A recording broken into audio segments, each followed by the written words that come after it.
नमस्कार. मी Shantaram Janardan Patil, subject physics, Swami Ramanand Bharti विद्या मंदिर व ज्युनियर कॉलेज तासगाव ते फिजिक्स अध्यापनाचं काम करत आहे.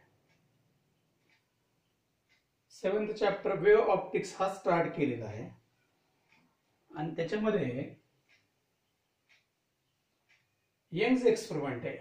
म्हणजे पहिला जो भाग झाला तो वेव्ह थिअरी, लाईटची नेचर जे आहे ते एक्सप्लेन करणारे डिफरंट ज्या थिअरीज झाल्या त्याच्यामधला एक मेन भाग कोणता तर wave theory, Huygens wave theory, आणि मग त्याला रिलेटेड असणारे wave front, reflection of a plane wave front, Huygens wave theory.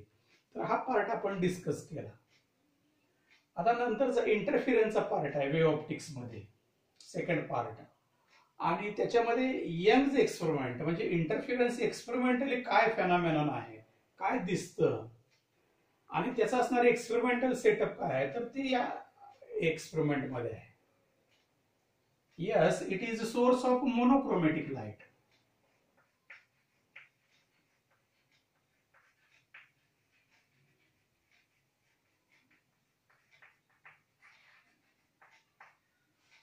It is placed at the focus of convex lens. Means rays incident, diverging light is incident on the lens. If it is placed at the focus, then emerging light from another side of the lens, it will be parallel. If light is parallel, light rays are parallel, then it is plane wave front.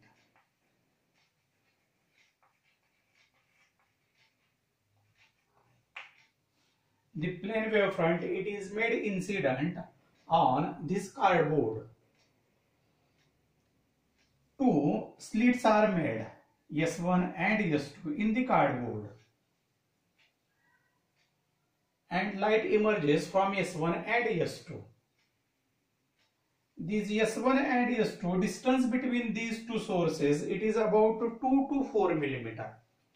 खूप कमी अंतर असतं. आता इथं जरी जास्त दाखवलेलं असलं तर त्याच्यामधला असणारा distance S1 S2, it is 2 to 4 millimeter. The distance between two sources should be minimum. नंतर आपण इंटरफिरन्स ऑब्टेन करायचा आहे, त्याच्या ज्या कंडिशन्स आहेत तर त्याच्यामध्ये एक पार्ट आहे distance between two sources should be minimum. These two sources are at equidistant from S, means S1 S1 it is equal to S2. इथून इथं असणारा डिस्टन्स आणि इथून इथं असणारा डिस्टन्स ते जे आहे ते सेम आहे. S1 and S2 they are equidistant from S. Monochromatic source, yes, it is at the focus of convex lens. Light becomes parallel, plane wave front, it is incident on this cardboard. Two slits, S1 and S2 are made, means there are two sources. After emerging light from convex lens, it becomes parallel, means plane wave front is incident on S1 S2. According to Huygens theory, these S1 and S2 they act as a secondary sources. S1 and S2, secondary sources.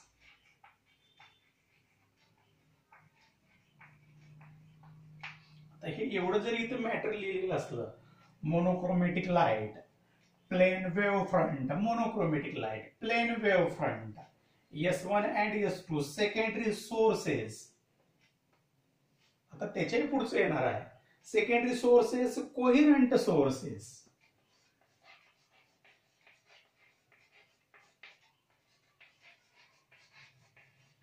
आता हे coherent sources काय तर एका source पासून जर दोन source derive केले तर असणारे फेज, स्टार्टिंग फेज जे आहे, समजा इथं स्टार्ट झाली वेव्ह या पद्धतीने, तर S1 पासून स्टार्ट होणारी वेव्ह जी आहे ती पण त्याच पद्धतीने असेल आणि S2 पासून स्टार्ट होणारी वेव्ह जी आहे ती त्याच पद्धतीने असेल. आणि मग या दोन वेव्हज मध्ये असणारा डिफरन्स जो आहे स्क्रीनवरती तो किती असेल? It is constant, means it is 0, pi, 2 pi, 3 pi, 4 pi, and so on. When these secondary sources are coherent sources or light waves emit from these two sources, they produce constant phase difference at the source. Then these two sources are coherent sources. Secondary sources, coherent sources. They will emit secondary waves. These are secondary waves. आता हे परत या figure मध्ये alternate, continuous, dotted ही circles कशासाठी आहेत? तर मी ते एक वेव्ह काढतो या पद्धतीने.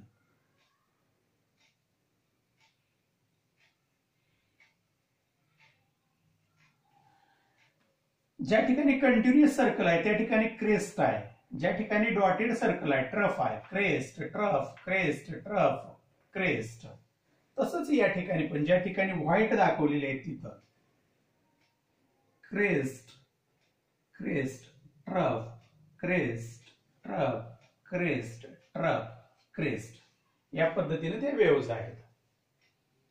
आणि मग सगळ्या इथून स्टार्ट होणारे वेव्हज नंबर ऑफ वेव्हज दाखवायचे असतील ते कॉम्प्लिकेटेड झालं असतं. म्हणून काय केलं, ही जी लाईन आहे याच्यावरती क्रेस्ट आहे. First crest, first trough, second crest, second trough, third crest, third trough, and so on या पद्धतीने. पहिला जो सोर्स आहे, सेकंडरी सोर्स आहे, तिथून स्टार्ट होणाऱ्या ह्या ब्राऊन कलर केशरी रंगाच्या ज्या वेव्हज आहेत तर त्या, आणि नंतर व्हाईट कलरच्या ज्या वेव्हज आहेत ह्या,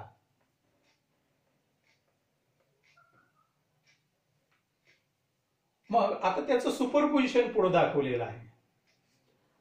आता याचं क्रेस्ट आणि याचं क्रेस्ट मॅच झालेलं नाही दाखवता आलेलं, मात्र trough trough, crest crest, trough trough, crest crest, trough trough, crest crest हे या लाईनला मॅच झालं. कोणत्या? ब्ल्यू लाईन वरती मॅच झालं.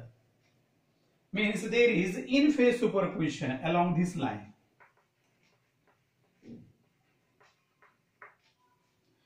If in phase superposition, maximum displacement of waves is produced, and therefore maximum displacement and bright point is observed in the interference pattern.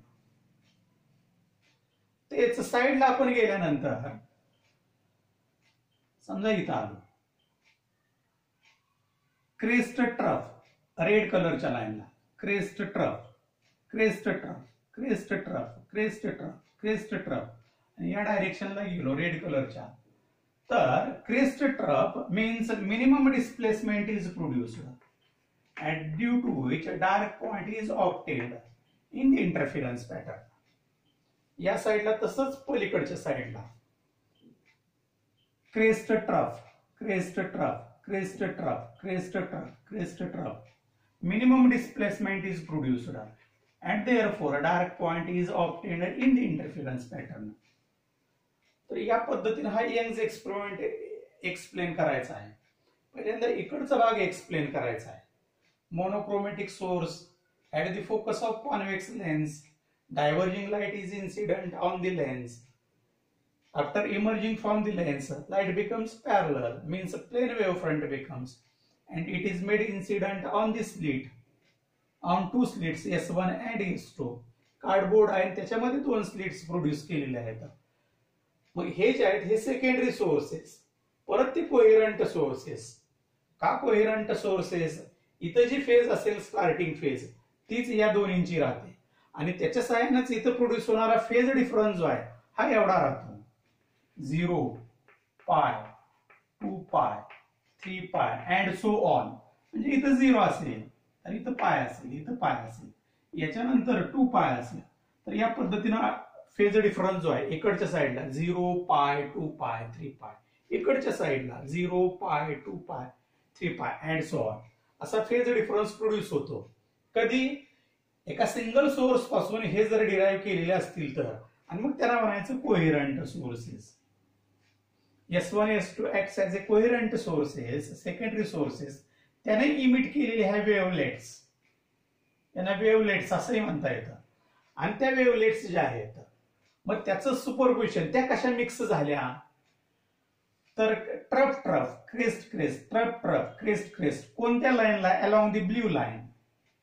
मग crest crest trough trough असं जर matching असेल तर त्या वेव्हचं maximum displacement आणि त्यामुळे bright point produce होतो. Trough crest crest trough trough crest हे कोणत्या लाईनला आहे अलॉंग दी रेड लाईन.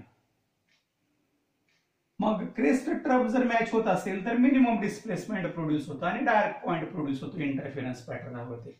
इकडच्या साईडला दाखवता येतो तसाच इकडच्या साईडलाही दाखवता येतो. पुस्तकामध्ये बरंच दाखवलेलं आहे. मात्र तुम्ही एवढीच फिगर काढा. एखाद्या वेळेस 2 मार्कसाठी फक्त सेपरेट फिगर येऊ शकते. कंपास घ्यायचं इक्विडिस्टंट पहिल्यांदा कंटिन्युअस नंतर डॉटेड कंटिन्युअस डॉटेड अशी सर्कल्स काढायची. इथंही तशीच सर्कल्स काढली तर त्याचं जे मिक्सिंग असतं हे युनिफॉर्म येतं. एकाच लाईनला crest crest trough trough match होतं. त्याच्या साईडच्या लाईनला म्हणजे रेड लाईनला क्रेस्ट ट्रफ ट्रफ क्रेस्ट किंवा ती पलीकडच्या रेड लाईनला त्याच पद्धतीनं सुपरपोजिशन होतं आणि आपल्याला पुढे असा इंटरफेरन्स पॅटर्न दाखवता येतो. आता अगोदर मी फिगर काढलेली होती. एखाद्या सोपी वाटेल फिगर डिफिकल्ट आहे परत.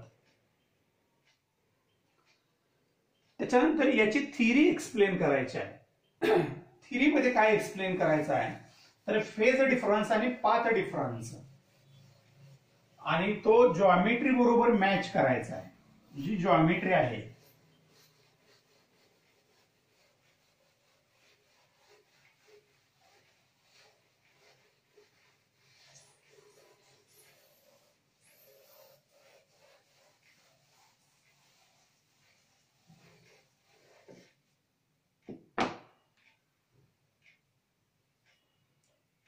suppose S1 and S2 be the two coherent sources. Distance between two sources, suppose D, small d. They produce interference pattern. Interference pattern on a screen. Suppose it is at a distance capital D from the S1 and S2. It is along the direction of x or positive x-axis, and this screen is perpendicular to the plane of figure, means it is in YZ plane. जे वरती असणार y axis आणि inward डायरेक्शनला असणार z axis आणि या plain मध्ये screen आहे आणि याच्या साहाय्याने इंटरफेरन्स पॅटर्न त्या स्क्रीनवरती प्रोड्यूस झालं. आता थोडंसं कन्स्ट्रक्शन करायचं आहे. Draw perpendicular S1 S1 dash, draw perpendicular S2 S2 dash. इथून 2 परपेंडिक्युलर्स काढायचे. एक परपेंडिक्युलर बायसेक्टर काढायचा.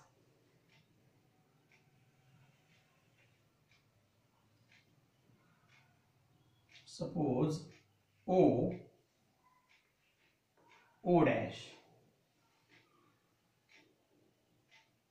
आता S1 आणि S2 पासून हा जो पॉइंट आहे O पॉइंट हा इक्विडिस्टंट आहे. म्हणजे S1O हे जर डिस्टन्स मेजर केलं किंवा S2O हे जर डिस्टन्स मेजर केलं, इथे मी लिहितोय आणि नंतर त्याचं एक्सप्लेनेशन देईल. S2O मायनस S1O हे जर डिस्टन्स आहे आणि त्याच्यामधला डिफरन्स घेतला तर तो 0 येतो. मग 0 आल्यानंतर आता तो पॉइंट जो आहे हा ब्राईट येणार आहे. इथं पॉइंट जो येतो हा ब्राईट पॉइंट येतो. मग तिथं फेज डिफरन्स जो आहे किंवा पाथ डिफरन्स जो आहे हा कसा एक्सप्लेन करता येतो, काय सांगता येतो ते नंतरच्या फिगर मध्ये मी एक्सप्लेन करणार आहे. तर S2O minus S1O distance difference it is also called path difference. हा जो आहे it is also called path difference.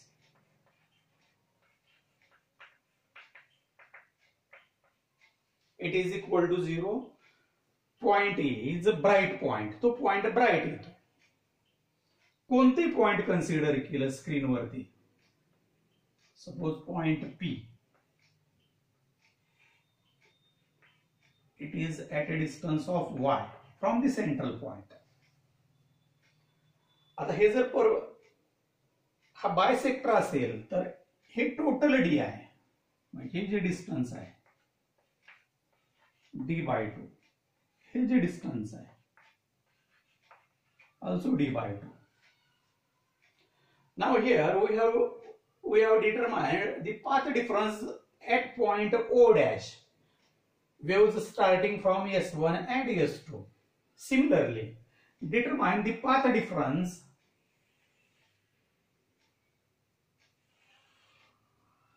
at point P. Path difference at point P will be S2P minus S1P.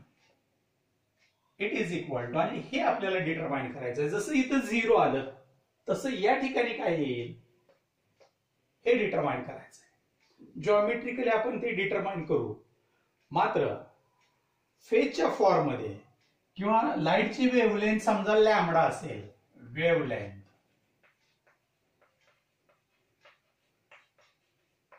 Lambda असेल तर त्याच्यामध्ये त्याच्या form मध्ये path difference सांगता येतो आणि फेज डिफरन्स.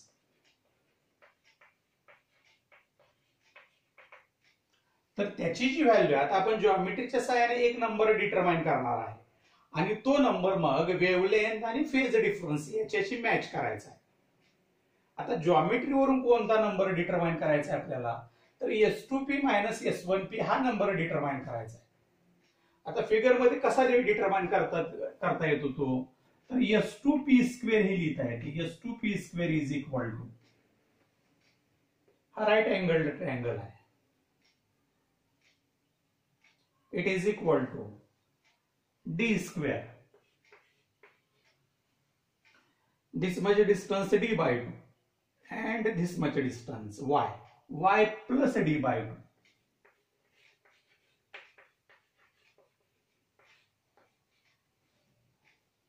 Simplify केलं, it is equal to d square plus y square plus दोन्हींचं multiplication multiplied by 2 yd plus d square divided by 4.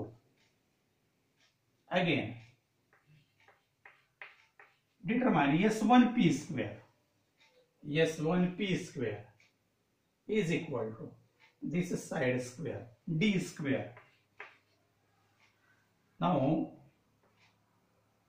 this much distance S1 dash P y minus d/2 plus y minus d/2 bracket square. It is equal to d square plus y square minus yd plus d square divided by 4. या दोन्ही मधला difference घेतला, S2P square minus S1P square is equal to, cancel होणाऱ्या terms बघा, हे cancel होईल, d square minus d square, y square minus y square, yd minus minus plus yd, d square upon 4 minus d square upon 4. हे तिन्ही terms cancel होतात. d square y square d square upon 4 minus d square y square minus d square upon 4. आणि राहतं कोणतं, yd minus minus plus yd means 2yd. आता परत हे S2P minus S1P, a square minus b square, a minus b into a plus b, S2P plus S1P is equal to 2yd. And final step, S2P minus S1P path difference is equal to 2yd divided by S2P plus S1P. आता फक्त S2P आणि S1P ची value determine करायची आहे. आता सुरुवातीला मी सांगतो generally म्हणजे ती व्हॅल्यू कोणती येते, हे जे असणारं डिस्टन्स आहे पाठीमागच्या पॉइंट मध्ये सांगितलं हे मिलीमीटर्स मध्ये असतं किंवा हे डिस्टन्स मिलीमीटर्स मध्ये असतं. म्हणजे ऍक्च्युअली तो पॉइंट कुठे आहे, अगदी जवळ असतो. आणि मग ते जर मिलीमीटर मध्ये असेल म्हणजे खूप सेपरेशन नसेल तर मग हे जे डिस्टन्स आहे डी हे कशाशी S2P आणि S1P शी जनरलाइज करता येतं. Means if y is less than capital D, small d less than capital D, then S2P nearly equal to S1P nearly equal to D हे आपल्याला कन्सिडर करता येतं. आणि मग ती पाथ डिफरन्सची असणारी कंडिशन जी आहे S2P minus S1P it is equal to 2YD divided by D plus D 2D हे कॅन्सल झालं आणि येणारं फायनल इक्वेशन जे आहे हे असं आलं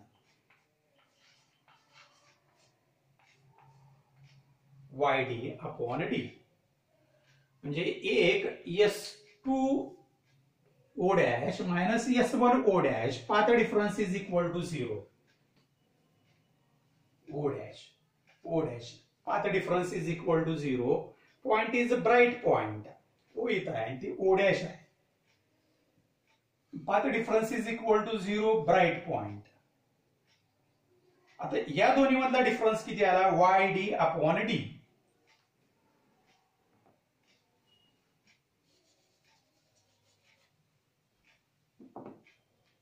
It is equal to YD upon D. आणि मग आता हे YD अपॉन D जे आहे की नाही हे पॉइंट जर ब्राईट असेल आणि पॉइंट डार्क असेल तर त्याच्या प्रपोर्शन मध्ये किंवा त्या पद्धतीने ते बदलतं. मग ब्राईट असेल तर काय येतं वेव्हलेंथच्या फॉर्म मध्ये काय येतं फेज डिफरन्स काय येतं. पॉइंट डार्क असेल तर काय येतं वेव्हलेंथच्या फॉर्म मध्ये काय येतं आणि फेज डिफरन्स काय येतं. तर थोडंसं आता सिलेबस मध्ये नाही मात्र एक फिगर मी एक्सप्लेन करणार आहे आणि त्याच्या सहाय्याने मग तुम्हाला ते इझिली हे याच्याशी काय इक्वेट केलं या नंबरशी काय इक्वेट केलं ब्राईटनेस साठी या नंबरशी काय इक्वेट केलं डार्कनेस साठी याची तुम्हाला आयडिया येते.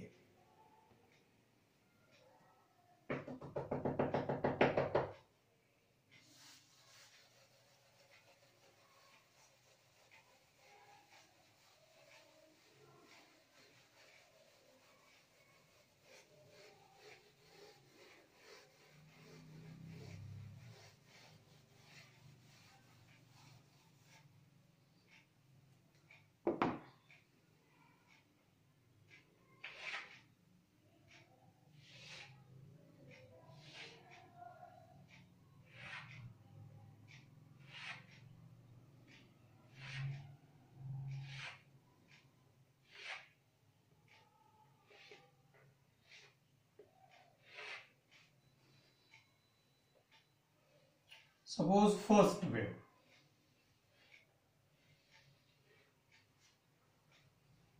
starting from 0 it is phase pi. एक सायकल कंप्लीट झालं फेज 2 पाय 3 पाय 4 पाय 5 पाय 6 पाय. Again 0 पाय 2 पाय 3 पाय 4 पाय 5 पाय 6 पाय. इथं दुसरी wave second wave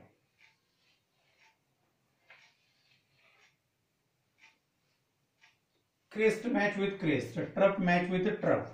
If these two waves at this point reach at a single point, they produce constructive interference, maximum displacement.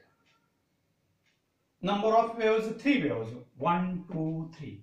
Again 1, 2, 3. Means a phase difference. Phase difference it is equal to 6 pi. Phase of first wave 6 pi it is equal to 0. Again separate. See phase difference it is equal to 0. आता याच्यातली मी एक wave cancel करतो second मध्ये. Now phase difference in second case 6 pi minus 4 pi it is equal to 2 pi. Again see trough match with trough, crest match with crest. मी जरी एक wave याच्यामधली cancel केली, म्हणजे 3 पूर्ण वेव आणि 2 पूर्ण वेव याचं जर सुपरपोजिशन झालं तर त्याच्यामध्ये असणारा फेज डिफरन्स किती येतो, किती येऊ शकतो? It is equal to 2π.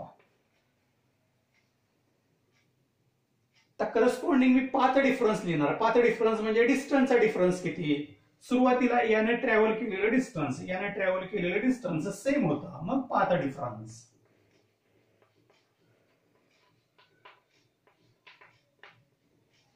Distance same, path difference is equal to 0. आता एक वेवचा डिफरन्स आला, distance between 2 points which are in same phase. ही एक जी वेव आहे इट इज इक्वल टू और definition of wavelength, 2 points which are in same phase, त्याच्यामधला असणारा distance it is equal to lambda. 2 waves मध्ये असणारा पाथ डिफरन्स जो आहे तो असेल लॅम्बडा. परत मी आणखी एक वेव कॅन्सल केली याच्यामध्ये, then 6π minus 2π it is equal to 4π. Phase difference 4π means 0, 2π, 4π, 6π and so on. या पद्धतीने जर फेज डिफरन्स असेल तर तिथे वेव्स रीच होतात इन फेज मध्ये, मॅक्झिमम डिस्प्लेसमेंट प्रोड्यूस होतं आणि ब्राईट पॉइंट प्रोड्यूस होतो, कन्स्ट्रक्टिव्ह इंटरफेरन्स असेल. आणि मग हेच मला शॉर्ट मध्ये लिहायचं असेल, इट इज इक्वल टू, हा इवन नंबर आहे twice n multiplied by pi. आणि मग इथे एन ची व्हॅल्यू जी आहे n we can take it is equal to 0, 1, 2, 3 and so on.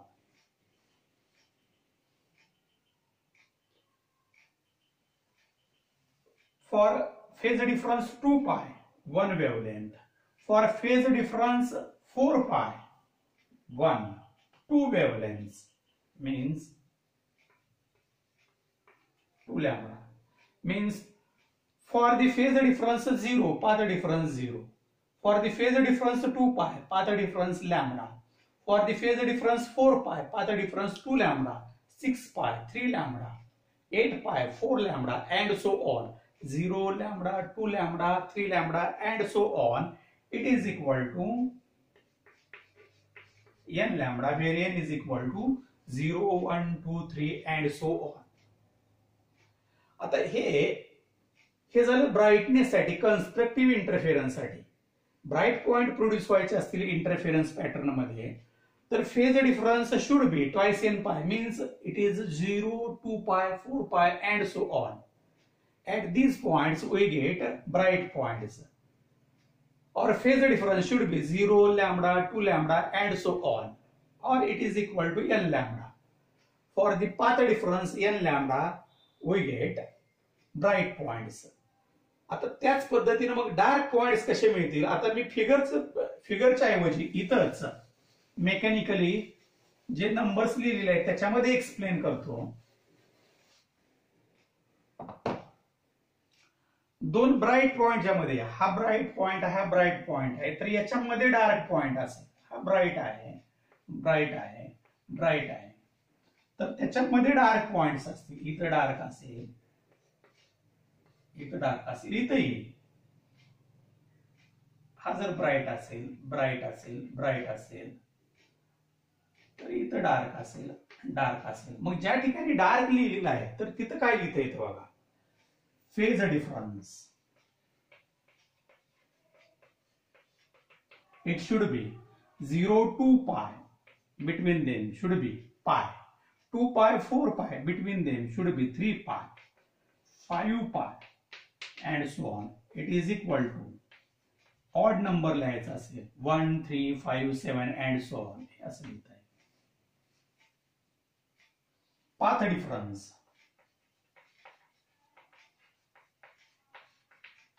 it is equal to 0 lambda च्या मध्ये lambda by 2, lambda 2 lambda, 1.5 lambda म्हणजेच 3/2 lambda, 2 lambda 3 lambda त्याच्यामध्ये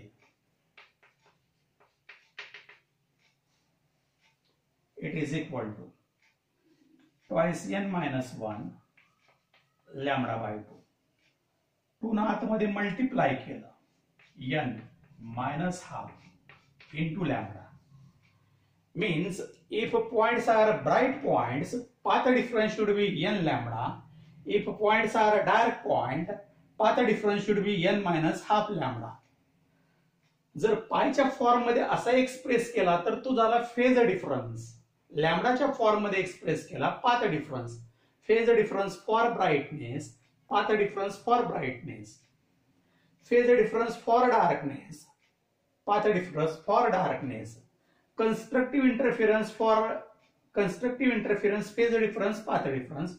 For destructive interference phase difference path difference. If points are bright point, then this phase difference yd divided by d, it should be n lambda, where n is equal to 0, 1, 2, 3 and so on. For the points, dark points, the path difference yd upon capital D must be n minus half lambda, where n is equal to 1, 2, 3 and so on. आता इथं 0 न start होतं आणि इथं 1 न start होतं, तर याचं एक्सप्लेनेशन जे आहे ज्यावेळी एक्झाम्पल सॉल्व्ह केली जातील तर त्यावेळी दिलं जाईल. The path difference at central point S2O dash minus S1O dash is equal to 0. Central point always bright point. The path difference S2P minus S1P geometrically determined here. It is equal to YD upon D. Distance of any point on the screen from central point. Distance between two sources. Distance between sources and screen. This is path difference. Path difference is equal to n lambda for brightness. Path difference is equal to n minus half lambda for darkness.